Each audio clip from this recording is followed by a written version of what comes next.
बिस्मिल्लाहिर्रहमानिर्रहीम। अस्सलाम वालेकुम। हज की तड़प और वसाइल की कमी। सवाल: मुझे उम्र की सादत बफज़ल खुदा ताला नसीब हो चुकी है।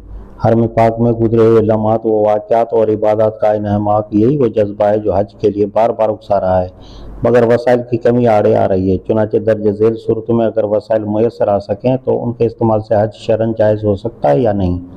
नंबर 1, जीपी फंड से रकम निकलवा कर हज करना। नंबर 2, एडवांस तनख्वाहें लेकर। आजकल बैंक एडवांस तनख्वाह देते हैं जिस पर 11 या 14% सूद लेते हैं। नंबर 3, अपनी कोई ज़ाती मिल्कियत की चीज़ रहन रखकर, मसलन ज़री रकबा रहन रखना या बीवी की इजाज़त से उसके ज़ेवर रहन रखना। जवाब: मौलाना अब्दुल मालिक।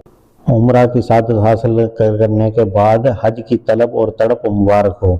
अल्लाह ताला अपने जिस बंदे को अपने घर में बुलाना होता है उसके दिल में अपनी और अपने घर की मोहब्बत पैदा कर देते हैं, और जब मोहब्बत शबाब पहुंचती है तो बुलावा आ जाता है और असबाब वसाइल भी मुयसर आ जाते हैं। हलाल और तैयब माल से हज की सादत हासिल करने की फ़िक्र अल्लाह ताला का फजल व करम है। अल्लाह ताला की रहमत से उम्मीद है कि वो आपको हज की सादत भी अता फरमा देंगे। आमीन। जहाँ तक आपके सवालात का ताल्लुक है तो मुख्तसर जवाब यह है कि जीपी फंड में मुलाजिम की तनख्वाह और इदारे की तरफ से उसके बराबर जमा करदा रकम तो उसकी मुलाजमत का एवज है। अगर वो इतनी मिकदार में मिल सकती हो कि उससे हज की सादत हासिल की जा सकती हो और हज से वापसी तक अहल वयाल के नान व नफ़का का इंतज़ाम भी मौजूद हो तो फिर उस रकम से हज किया जा सकता है।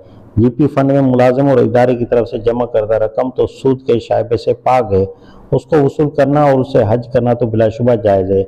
अलबत्ता इदारा इस रकम को बैंक में जमा करके उस पर सूद भी हासिल करता है, और जब मुलाजिम को वो जीपी फंड जारी करता है तो उसमें ये रकम भी शामिल होती है। उसके सूद होने के बारे में फुक़हा का इख्तलाफ है, लेकिन ये एक हकीकत है कि यह रकम सूद के नाम से इदारे को मिली है और इदारा उस रकम को उसी नाम से मुलाजिम को देता है।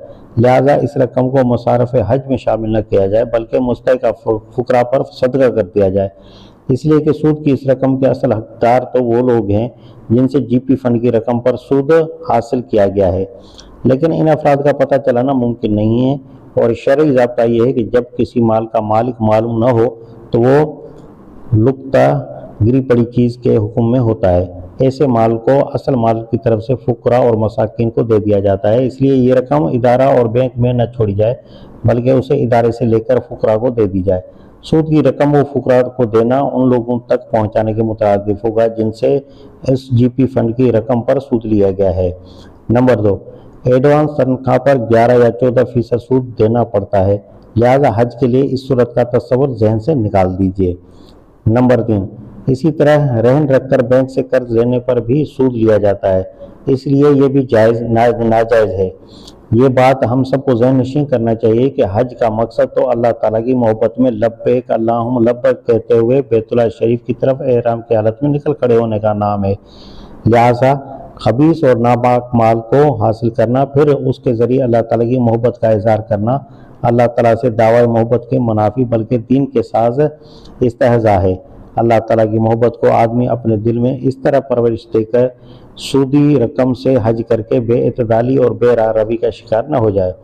न सिर्फ हज बल्कि तमाम दीनी व दुनियावी कामों में सूद की रकम के इस्तेमाल से हतुल इम्कान बचना चाहिए।